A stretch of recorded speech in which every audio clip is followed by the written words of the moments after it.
Ya, kita awali dengan doa dulu. Saya mohonkan Gede Jerry untuk memimpin doanya. Silakan.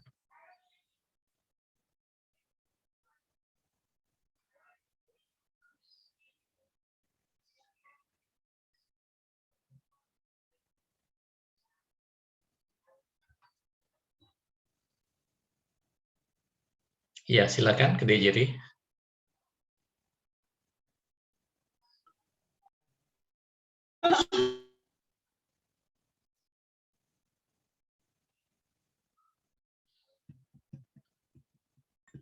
Oke, langkah baiknya kita berdoa sebelum pembelajaran dimulai. Menurut agama kepercayaan masing-masing, berdoa dimulai.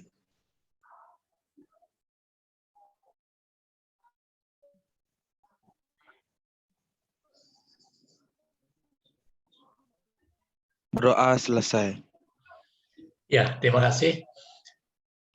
Baik, sambil menunggu yang lain gabung, saya akan mulai saja pembelajaran pertama ini. Untuk pertama menjelaskan kontrak belajar seperti biasa, termasuk ringkasan EPS-nya seperti itu, supaya ada kejelasan di dalam mengikuti pembelajaran ini.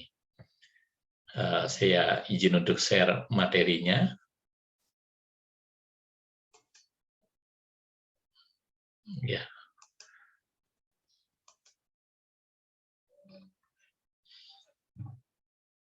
Ya, ini kontrak belajar dan ringkasan rencana pembelajaran semester yang akan kita nanti sama-sama ikuti selama 1 semester ini. Nah, nama mata kuliah kita adalah Metodologi Ilmu Pemerintahan. Ya, kode mata kuliahnya 413600730. Ini mata kuliah di semester 6 tahun akademik 2021-2022. Jumlah SKS-nya 3 SKS. Kita merencanakan untuk 14 kali pembelajaran, 1 kali PS dan 1 kali UAS. Jadi pertemuannya semua 16 kali.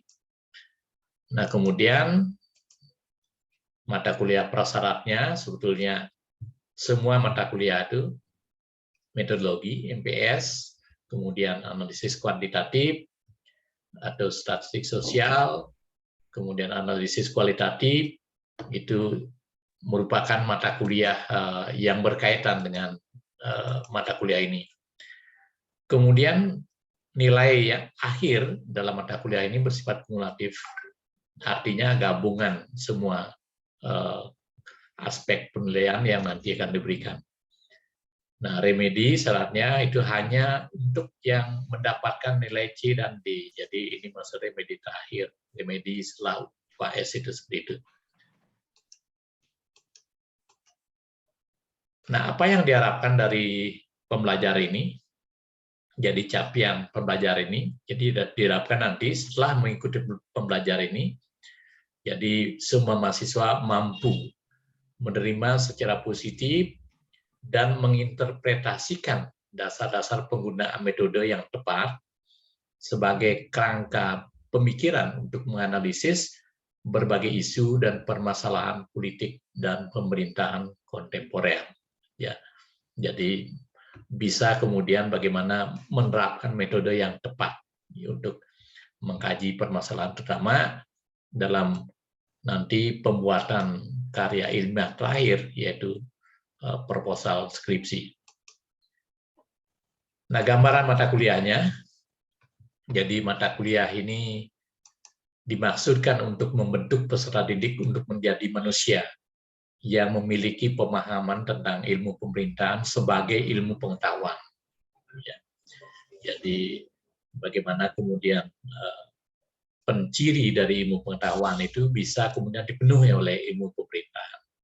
Dengan kata lain, dalam mata kuliah ini akan dibahas mengenai perkembangan ilmu pemerintahan sebagai sebuah disiplin ilmu, dan politik juga termasuk karena berkaitan dengan politik, kemudian metode analisis politik dan pemerintahan, pendekatan dan teori-teori yang digunakan oleh ilmuwan pemerintahan.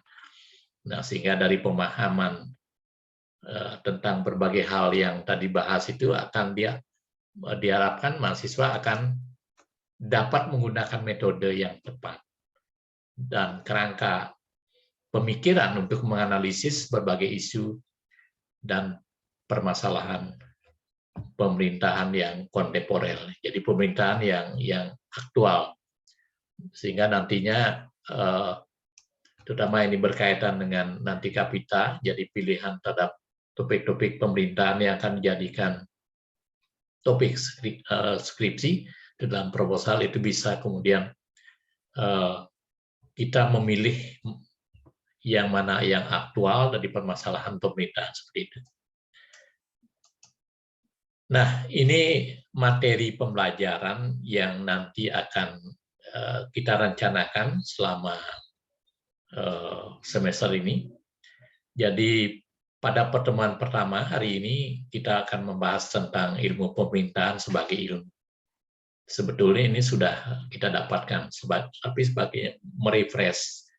Jadi menyegarkan kembali ingat kita bagaimana pemerintahan bisa dikategorikan sebagai sebuah ilmu, terutama kaitkan dengan aspek ontologinya seperti itu, kemudian aspek epistemologinya, aspek aksiologinya seperti itu, sehingga kita benar-benar kemudian memahami jadi apa yang menjadi fokus, apa yang menjadi lokus dari ilmu pemerintahan itu. Kemudian minggu depan pada pertemuan kedua, jadi kita akan membahas perkembangan paradigma ilmu pemerintahan. Jadi bagaimana sebetulnya ilmu pemerintahan itu mengalami perkembangan yang sering oleh Thomas Kuhn itu disebut dengan paradigma ilmu.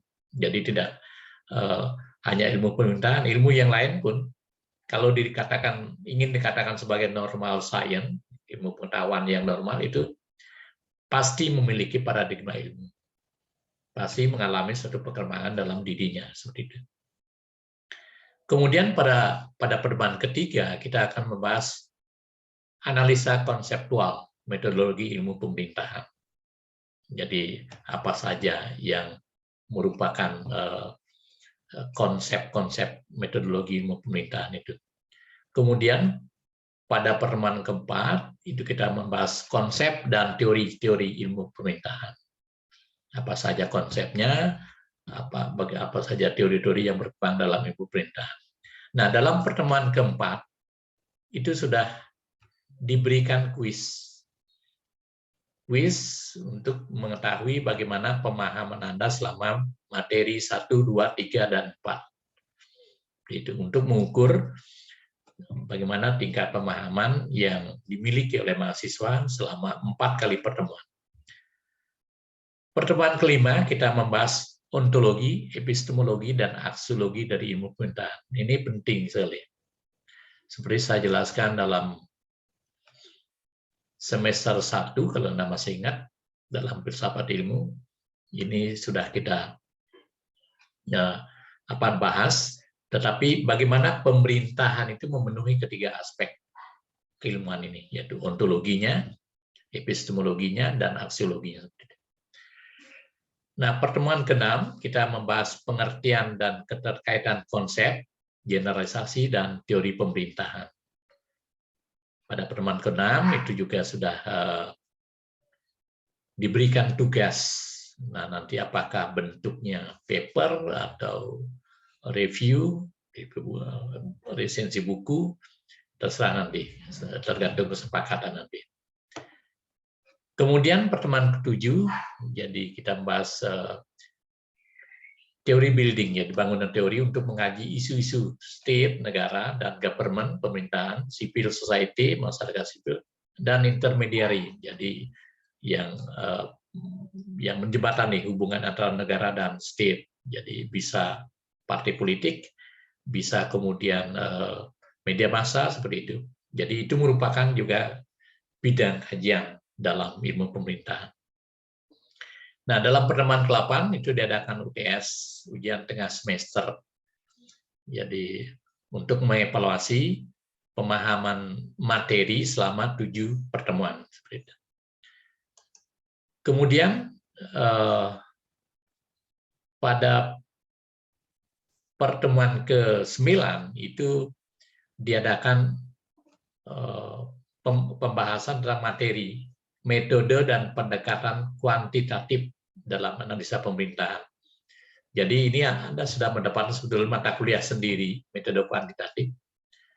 Tetapi selama saya membimbing, tidak ada atau belum pernah yang menggunakan metode kuantitatif. Saya nggak tahu. Jadi karena tingkat pemahaman yang kurang atau ketakutan menggunakan statistik, sehingga tidak ada yang menggunakan, saya lihat sangat monoton dalam metode yang pergunakan.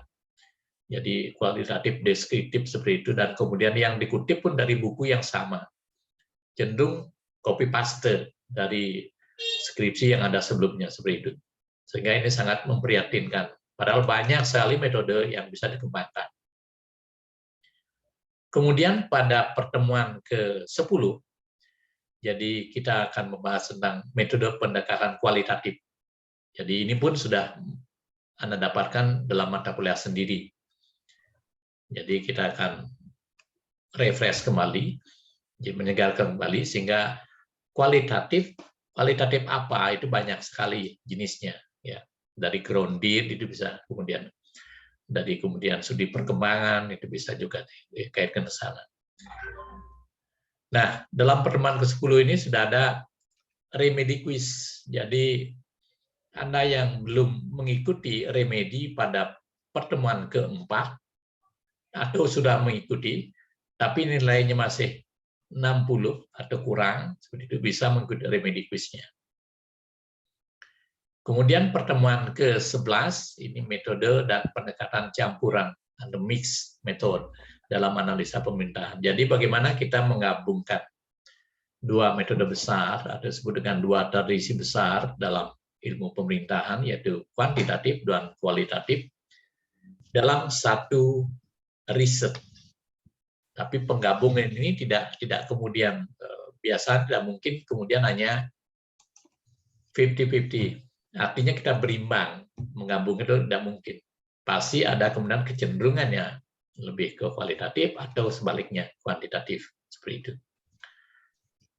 Kemudian pada pertemuan ke-12 ini ada analisis fenomena pemerintahan.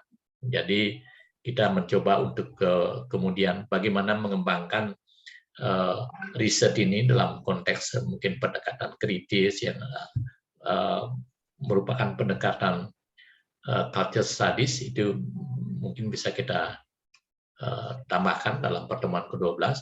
Dan pertemuan ke-12 juga sudah diberikan kesempatan remedi tugas. Jadi yang belum mengikuti remedi pada pertemuan ke-6, ini pertemuan ke-12 kesempatannya, atau sudah ikut tapi nilainya kurang atau sama dengan 60. Jadi bisa kemudian kembali mengikuti remedi pada pertemuan ke-12. Kemudian pada pertemuan ke-13, etika dan penelitian dalam penelitian pemerintahan. Jadi apa saja yang kemudian harus diperhatikan. Jadi apa yang boleh, apa yang tidak boleh, kemudian bagaimana etikanya dalam pengutipan, sehingga kita bisa terhindarkan dari karya-karya yang bisa dianggap sebagai plagiat. Itu dalam pertemuan ke-13. Dalam pertemuan ke-14 ada penjelasan tentang hubungan teori dan penelitian dalam ilmu pemerintahan. Bagaimana hubungan teorinya yang dipakai dengan risetnya, terutama dalam penelitian kuantitatif, bagaimana dalam penelitian kualitatif, bagaimana seperti itu, sehingga dipaham betul bahwa teori itu tidak sekedar pajangan saja, tetapi benar-benar berkontribusi terhadap riset yang dilakukan. Kemudian pertemuan ke-15, dalam pertemuan ke-14 juga ada remedi UTS. diberi kesempatan. Bagi yang nilainya belum memenuhi standar, masih 60 misalnya seperti itu, diberikan kesempatan remedi. Kemudian pada pertemuan ke-15 ada pengembangan konsep dan teori pemerintahan. Jadi bagaimana sebetulnya teori dan konsep pemerintahan itu berkembang sedemikian rupa. Jadi sampai dengan postmo, kemudian postmodern, kemudian teori kritis seperti itu, yang memang sangat berada di luar jangkauan dari pendekatan positivistik, terutama yang dipakai dalam riset yang menggunakan analisis kuantitatif. Ini dalam pertemuan ke-15. Dalam pertemuan ke-16 ada UAS-nya, ujian akhir semester, untuk mengevaluasi keseluruhan. Jadi pertemuan dari 1 sampai 7, 8 sampai 14. Jadi materinya merupakan materi 14 kali pertemuan pembelajaran. Nah, kemudian biasanya dalam seminggu setelah ujian akhir semester, saya memberi kesempatan lagi untuk remedi semuanya. Jadi remedi kedua untuk kuisnya, bagi yang belum, kemudian tugas, kemudian remedi untuk UTS, ini remedi keduanya, dan remedi untuk UAS, seperti itu. Dan ini kesempatan yang terakhir yang diberikan, ya, yang setelah itu tidak ada kesempatan lagi. Jadi ini tolong nanti diunduh, di download di LMS, dipakai acuan, sehingga tidak ada lagi kemudian yang chat ke saya, Pak, saya belum ikut kuis gimana. Sebenarnya sudah mendapatkan ini, Anda sudah punya pegangan. Kapan seharusnya ikut kuis, kapan ada remedi kuis, kapan mengikuti tugas, kapan remedi tugas, itu ada kejelasan seperti itu. Sehingga tidak ada lagi pertanyaan-pertanyaan yang sepertinya tidak tahu sebenarnya. Nah, ini referensi buku yang dipergunakan dalam mata kuliah ini. Jadi silakan Anda mencari, tidak menutup kemungkinan juga dengan buku-buku yang baru yang terkait dengan metodologi ilmu pemerintahan seperti itu, bisa dipergunakan. Kemudian ini buku pendukungnya, ya cukup banyak, sehingga dari misalnya 20 yang disarankan, ya Anda punya 20% saja. Jadi 20 disarankan, hanya bisa punya 5 itu sudah bagus, ya. Apalagi kemudian bisa memiliki atau bisa kemudian mengakses bukunya itu lebih dari itu, ya, itu akan lebih bagus lagi.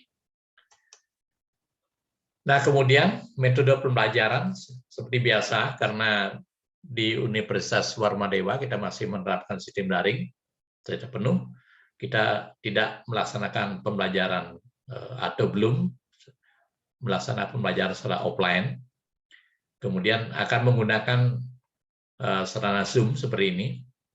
Jadi Zoom kita manfaatkan untuk pembelajaran karena kampus, fakultas belum memfasilitasi untuk menyediakan link Zoom-nya seperti itu. Jadi saya pribadi ini menggunakan Zoom yang masih gratis, ya. Jadi maksimal itu 40 menit durasinya. Jadi untuk pertemuan pertama ini, karena ada penjelasan ini, mungkin kita akan menggunakan Zoom 2 kali. Jadi sesi pertama dan kedua dengan 2 link seperti itu. Sehingga dalam sesi pertama ini penjelasan untuk kontrak pelajar dan EPS-nya, kemudian sesi kedua nanti untuk penjelasan materinya seperti itu. Kemudian dilanjut di LMS seperti itu. Dan kemudian menggunakan LMS Universitas Warmadewa. Jadi semua terekod di LMS. Jadi saya meminimalkan penggunaan WA, penggunaan email untuk kemudian tugas atau pengiriman jawaban dan kuis seperti itu, karena tidak terekam di LMS Universitas Warmadewa. Jadi baik presentasi, kuis, diskusi, dan tugas, semuanya ada di LMS seperti itu. Kemudian tugas, itu pembuatan tugas yang nanti akan kita lakukan, itu terkait kemudian dengan pematangan bagaimana kita memahami metodologi ilmu pemerintahan itu akan diberikan, jadi tugas akan diumumkan nanti, apakah bentuknya adalah bentuk review atau tugas-tugas dalam bentuk paper misalnya seperti itu. Jadi nanti akan diberikan lebih lanjut.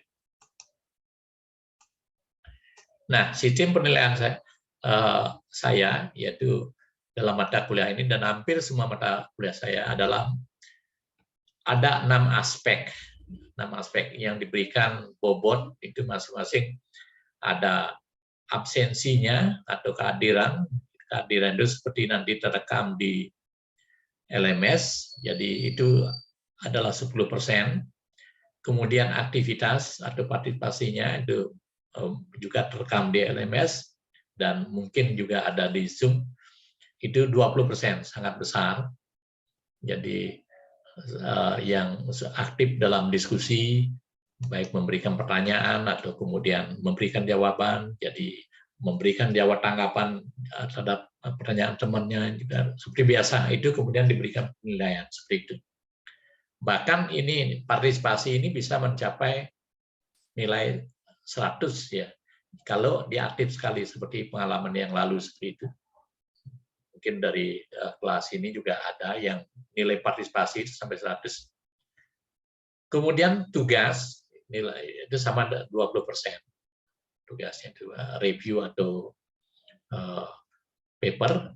Kemudian kuis, jadi bukan kuis mingguan, jadi kuis pada pertemuan keempat dan kuis pada pertemuan remedinya, pertemuan ke-10 itu diberikan 10%. UTS itu sama dengan 20% juga, UAS 20%. Jadi kalau memperhatikan bobot penilaian ini, maka kalaupun Anda kemudian dapat nilai 100 dalam UTS, kemudian mendapatkan nilai 100 dalam UAS, tetapi Anda tidak pernah hadir dan tidak aktif, kemudian tidak mengerjakan tugas, kemudian tidak mengerjakan kuis, nilai Anda 40 itu masih E. Ya, itu masih tidak lulus. Jadi walaupun mendapatkan nilai 100 dalam ujian akhir, 100 dalam UTS, tetapi kemudian kriteria yang lain tidak dipenuhi, tetap Anda tidak lulus. Itu. Tolong diperhatikan bahwa mata kuliah saya, termasuk mata kuliah yang lain juga, itu tidak mengandalkan pada hasil akhir, tapi pada proses. Jadi bagaimana dia disiplin, masuk disiplin, kemudian ikut partisipasinya, disiplin mengikuti tugas seperti itu. Ya, tolong diperhatikan ini, sehingga nanti Anda bisa mengikuti pembelajaran dalam mata kuliah ini dengan baik. Nah, rentang dan bobot nilai ini update dari Universitas Warmadewa. Kemarin ada yang menanyakan, Pak, itu kok ada nilai B dan C itu gimana, Pak? Sudah ketentuan dari Universitas Warmadewa. Jadi kalau ingin mendapatkan nilai A, itu harus 80 lebih. Lebih dari 80. 80 aja itu masih A dan B. Nanti akan muncul seperti itu dalam penilaian online Universitas Warmadewa.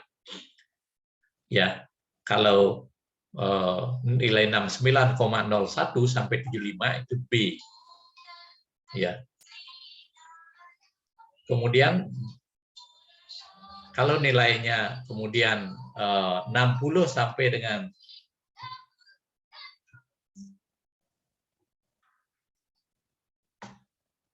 jadi 60, 01 sampai 69 itu B dan C. Kalau kemudian 55,1 sampai 60 itu nilainya C. Kalau kemudian 50,01 sampai 55 itu C strip D. Seperti itu. Jadi Anda kemudian bisa mengira-ngira, kemudian bahkan kemudian perkembangan setiap pembelajaran, jadi bisa saya update. Jadi Pembelajaran ini saja nanti di akhirnya ini kan berakhir jam 10:30. Itu setelah saya rekap bisa saya kemudian berikan bagaimana update-nya dari absensi, paling tidak dengan diskusi, dengan forumnya itu sudah ada nilai seperti itu. Jadi tiap pertemuan itu akan membawa satu perubahan progres dalam pembelajaran ini. Saya kira demikian, jadi mengenai kontrak belajarnya dan kemudian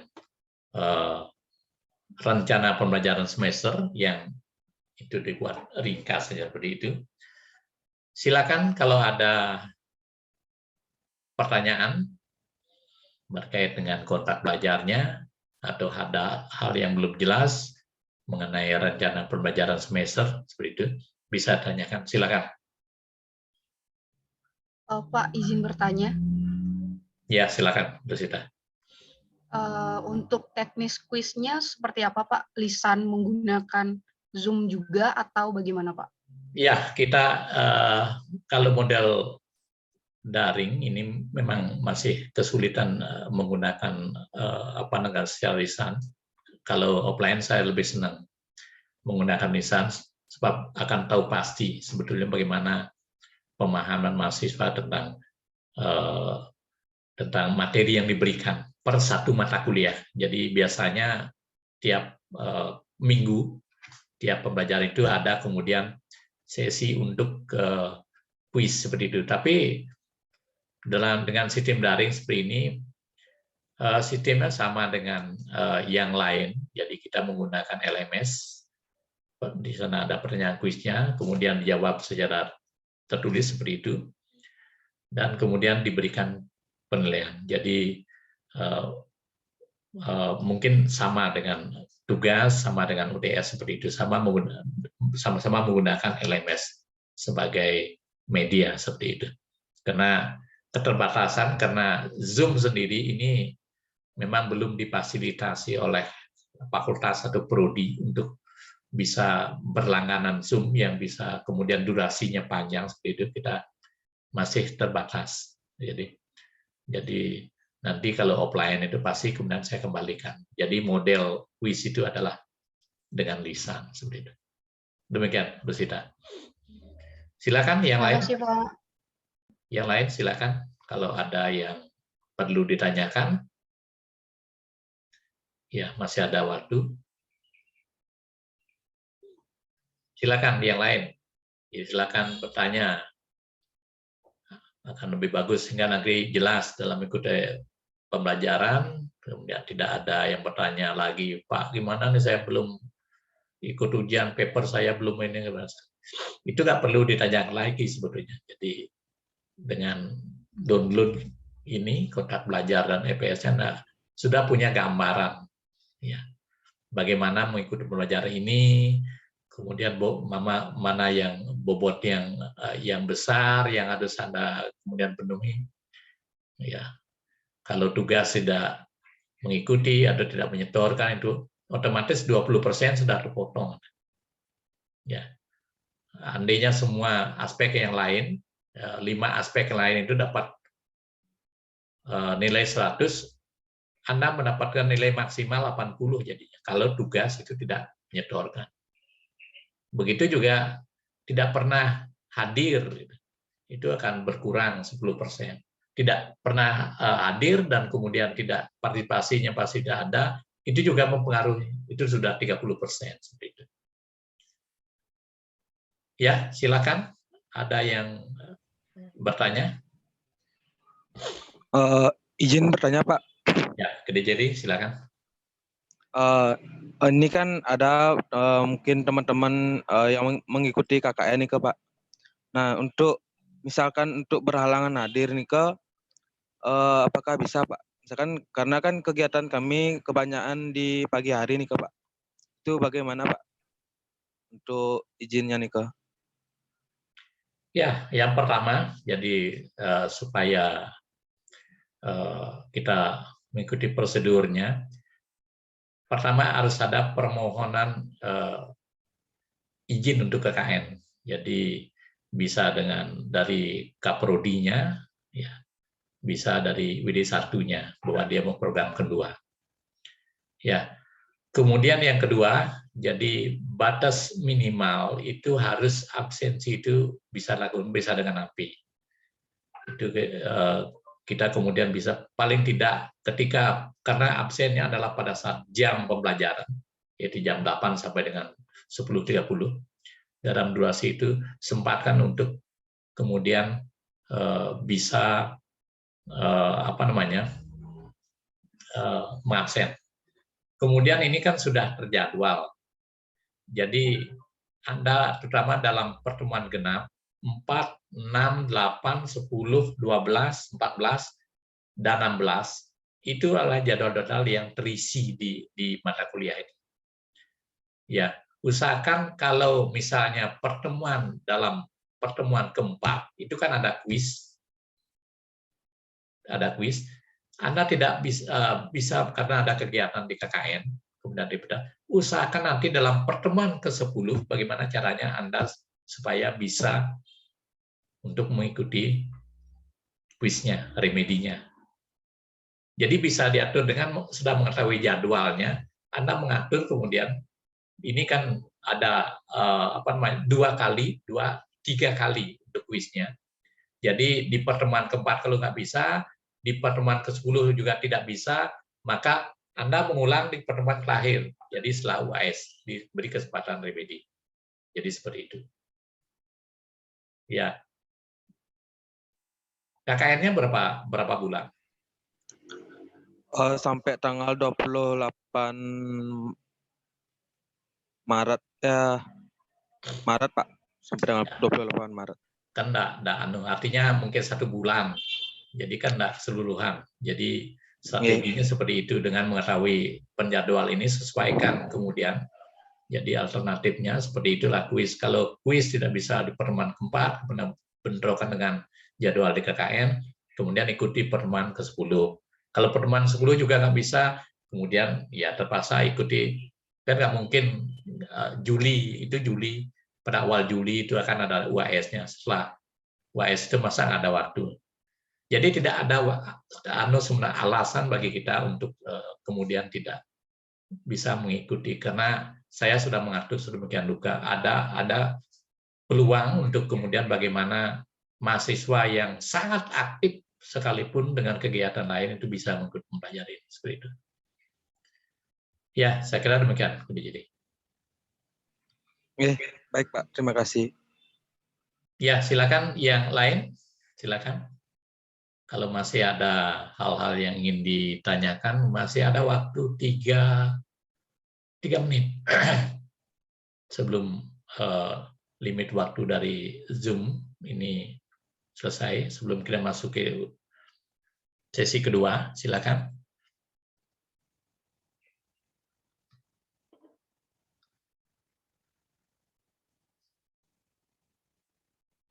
Nah, kemudian saya pesankan, jadi usahakan memiliki buku-bukunya, sebab buku-buku yang dipakai di sini akan Anda pergunakan di dalam riset pembuatan proposal, seperti itu. Jangan kemudian hanya, kalau saya pengalaman membimbing proposal, membimbing skripsi, itu minim sekali, ya. Walaupun tidak ada batas minimal dari sebuah daftar pustaka, sebuah skripsi, jangan skripsi itu seperti paper, hanya 5 buku saja. Itu pun buku-buku yang konvensional yang 15 tahun terakhir seperti itu, masih kuno. Sekarang pergunakan e-book. Kalau bagusnya, lebih bagus lagi menggunakan jurnal. Jadi citasi dari jurnal itu akan mempengaruhi, karena di jurnal itu lebih update dari buku. Proposal kalau saya mengajukan di Ristek itu adalah 80% harus dari jurnal yang dikutip, bukan dari buku, seperti itu. Ya, maka nanti kalau yang mengajukan seperti proposal PKM seperti itu akan lebih bagus kalau mengutip dengan jurnal-jurnal terkait. seperti itu. Baik, kalau tidak ada pertanyaan lagi, jadi harapan saya supaya kontrak belajar ini kemudian kita sepakati bersama untuk dipergunakan sebagai acuan dalam mengikuti pelajaran sehingga pembelajaran bisa berjalan dengan baik. Kemudian rencana pembelajaran semester yang nanti akan kita tempuh juga kemudian sudah bisa dipakai acuan sehingga nanti bisa mempersiapkan diri bagaimana mengerjakan kuisnya, bagaimana mengerjakan tugasnya, kemudian mengikuti UTS-nya, kemudian remedi kuis, remedi tugas, kemudian bagaimana mengikuti remedi UTS dan UAS-nya. Jadi semua terancang dengan baik sehingga nantinya hasil pembelajaran ya kita harapkan juga bisa baik seperti itu. Baik, untuk sesi pertama, jadi karena ini sudah hampir selesai juga, saya cukupkan sampai di sini dan kita akan gabung lagi. Nanti akan saya bagikan link untuk sesi kedua seperti itu.